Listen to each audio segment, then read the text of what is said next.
Listen, capitalism is the most powerful prosperity-generating force ever known. I think you mean the most extractive force ever known. It has lifted billions of people out of poverty, expanded access to food and literacy. It's effectively created our modern world. It has caused the extinction of hundreds of species and decimated countless traditional cultures, extracting resources faster than anything that came before. Okay, but the market is genius at driving innovation. It gives us the economic freedom to buy, sell, and compete in ways that make society better off. How can you call it economic freedom when the most affordable food is diabetes-inducing junk? How can it be genius when life-saving drugs aren't fast-tracked because they don't generate enough profit? Listen, if you want to grow the pie, the name of the game is capitalism. The game of capitalism is rigged. Who cares about the size of the pie if it's so unevenly distributed? Honey, size always matters. Plus, what's the alternative? Would you want the government managing our food supply or setting drug prices? Sure, capitalism has its problems, but it solves them through innovation. And it's just the best economic system we've ever known. Okay, but innovation can cause more problems. There's a paradox where innovations in energy efficiency often make us use more total energy, which is a huge problem if that energy isn't clean. Criticizing capitalism doesn't mean pushing for socialism. What it means is being realistic about the fatal flaw of unchecked capitalism. In its pursuit of profit, it fails to fully account for its costs. So we have an existential crisis on our hands when arms races are counted as economic growth. A tree is worth more dead than alive, and people are worth more outraged and addicted than conscious and free. An economic system that doesn't fully account for its costs eventually self-destructs. Unchecked capitalism is destroying the entire playing field. Whoa. Guys, chill. Look, everyone loves to pit capitalism against socialism, but most modern economies are mixed.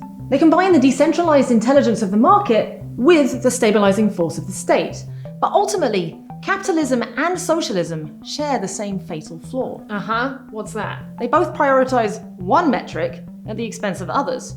Socialism prioritizes equality at the expense of freedom, efficiency, and innovation. Capitalism prioritizes profit at the expense of equality and sustainability. Capitalism has created the most prosperity in terms of overall wealth, but if it keeps deferring costs to the future, it risks humanity's capacity to play any game at all. So here's the thing. Capitalism is the most extraordinary engine of economic growth we've ever seen, and its benefits have not come for free. Thank you. It's not that capitalism is evil, it's just partially blind. It's great at maximizing profit, but that comes in part by externalizing costs. And those costs have always been high, but now they're getting globally existential, which means it's time to change the game. And now we increasingly can change the game because of capabilities that capitalism enabled us to build, like, for example, closed-loop production systems and platforms for decentralized coordination.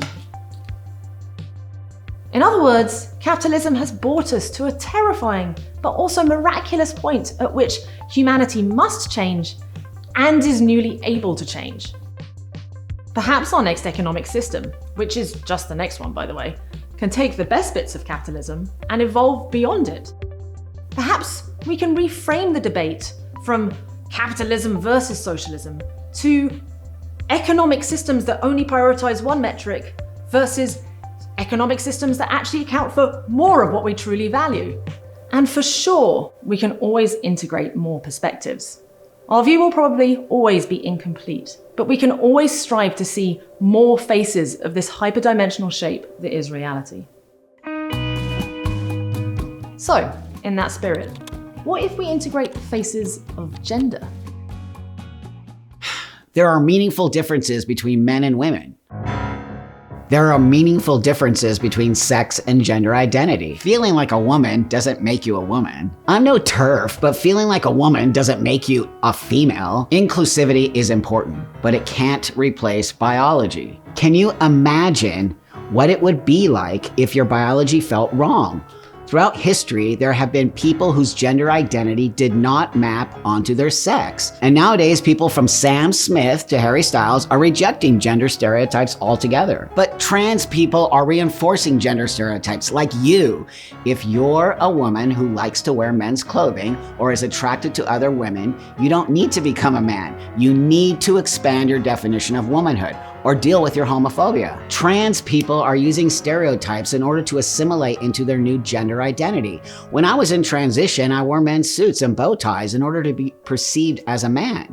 You don't have to choose between loosening gender stereotypes or letting people transition. You actually can do both. The stakes are too high, sports are becoming unfair, and bathrooms are becoming unsafe. Unsafe for who? A quarter of trans adults report being physically attacked as a result of being perceived as transgender.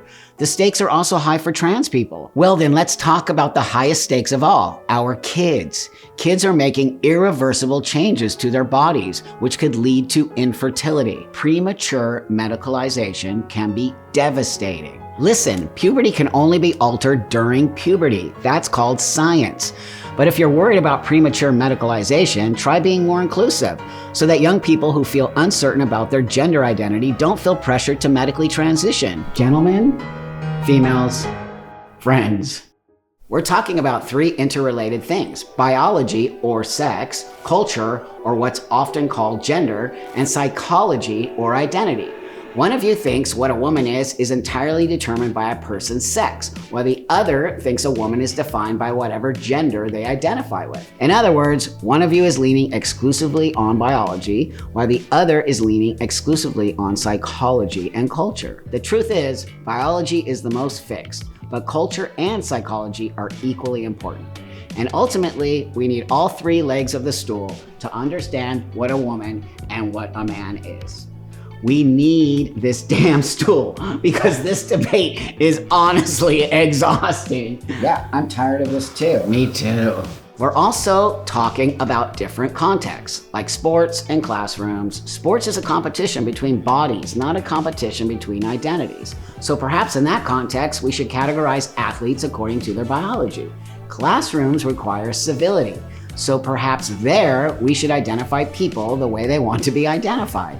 Maybe the question isn't what's more important, biology, culture, or psychology, but instead, under what circumstances should we lean on which leg of the stool? That makes sense. Look, we have a lot to learn, and it's really hard to learn within the context of a healthcare industry that drives over-medicalization and an internet business model that makes us think negatively about our bodies and fight all the time.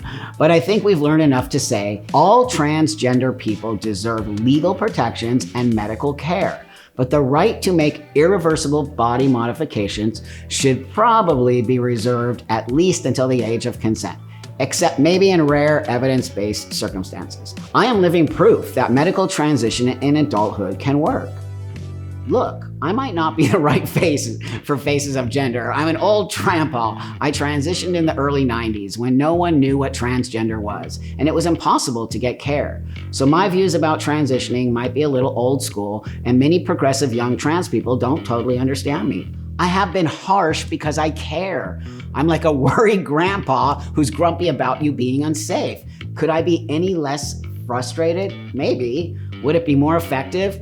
I don't know. But please know I'm coming not from hate, but from love. I think we'd all love for everyone to feel comfortable in their bodies, but the truth is no one feels comfortable 100% of the time, especially not teenagers.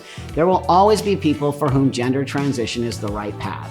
And to the extent that we create a culture where more people feel more comfortable in whatever body they inhabit, that path will be chosen with greater confidence. Right on, dude.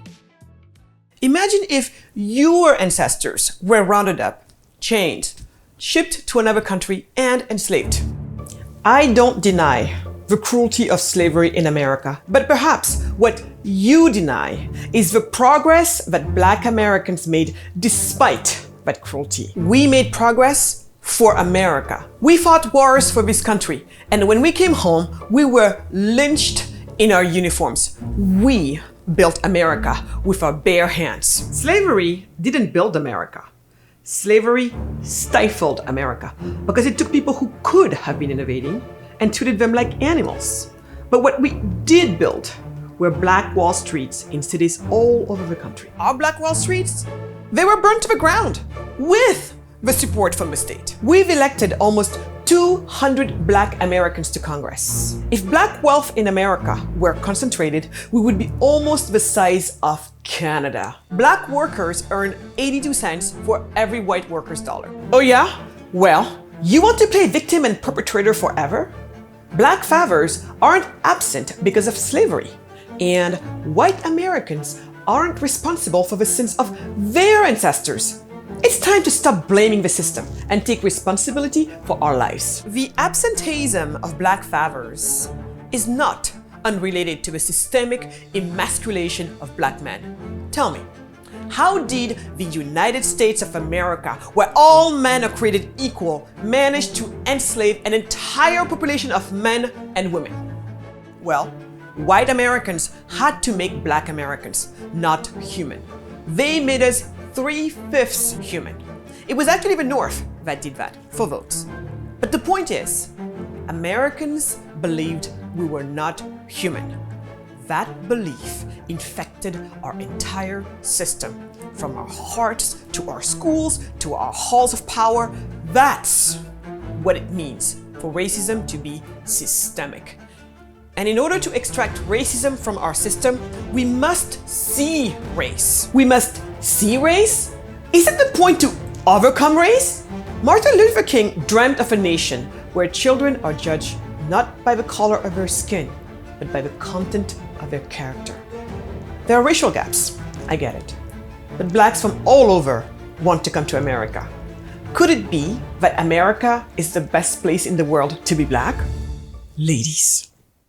Look, racism has unleashed untold brutality on Black Americans, and Black Americans have exhibited untold resilience in the face of it, which makes Black Americans some of the most patriotic Americans, because despite America not living up to its ideals and its mistreatment of us, we believed in those ideals and fought to make them a reality. It's also the case that the roots of racial injustice lie both with the system and the individual, which means we must build systems that empower individuals to take responsibility for our lives. The question isn't just, does affirmative action achieve a clearly defined goal, but how do we use race-based equity policies in a way that allows us to not need them anymore? But you know what might be the biggest reparation of all? What? Seeing race for what it is. A lie. Here's what's up. Race is a lie that was invented to perpetrate racism. It's like the lie of witches that was invented to perpetrate witch burnings. Even Martin Luther King's dream of colorblindness accepts that race exists, but says we should ignore it. Race doesn't exist, and we don't need to pretend it exists in order to dismantle racism. On the contrary, in order to free ourselves from racism, we must dismantle race. And the beautiful tapestry of human pigmentation? Yeah, we'll just call that skin color. So let's see each other as the multifaceted, multidimensional, much deeper than skin color human beings we are. And let's fulfill the spirit of a pluribus unum, out of many, one. Abortion is a violation of the sanctity of life.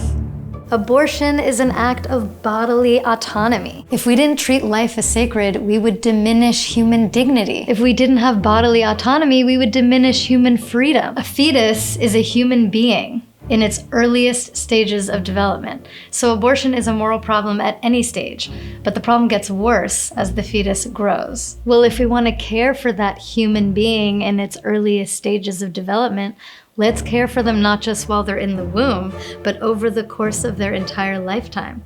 Let's provide them with housing and healthcare and all the resources that a human being needs. Listen, abortion should be a rare last resort, like only in cases of rape, incest, a threat to the life of the mother, or if the baby won't survive. If that's what the law said, most abortions would be illegal. And I'm saying most unwanted pregnancies are preventable. And the way to prevent unwanted pregnancies is not by making abortion illegal, which only makes it unsafe. It's by increasing access to contraception and sex education. And it's by making parenting easier with things like parental leave and affordable childcare. It is both more effective and more just to reduce abortion not by making it less available, but by making it less necessary. The truth is, even Ruth Bader Ginsburg had issues with Roe. And that's because the Supreme Court rules on questions of the Constitution. And the Constitution says nothing about abortion. So abortion is not the Supreme Court's business. If you want access to abortion, pursue it democratically, build public support, and get some laws passed. Abortion is no longer the Supreme Court's business.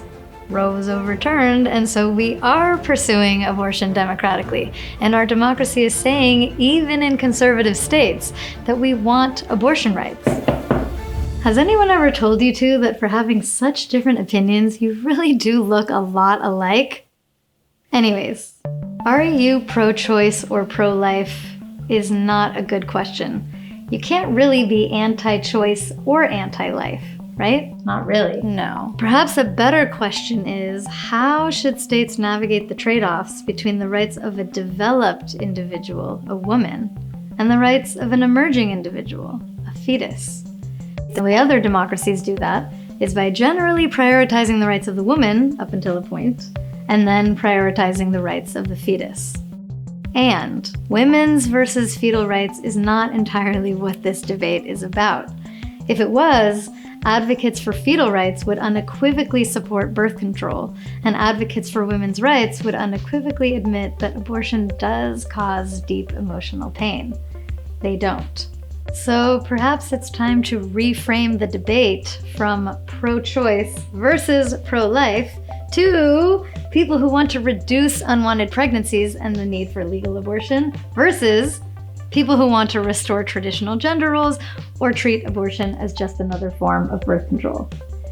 Perhaps it's even time to retire pro-choice and pro-life altogether because most Americans don't identify with those labels anyway. I mean, that makes sense to me. Me too. Look, I think we'd all love for abortion to be unnecessary.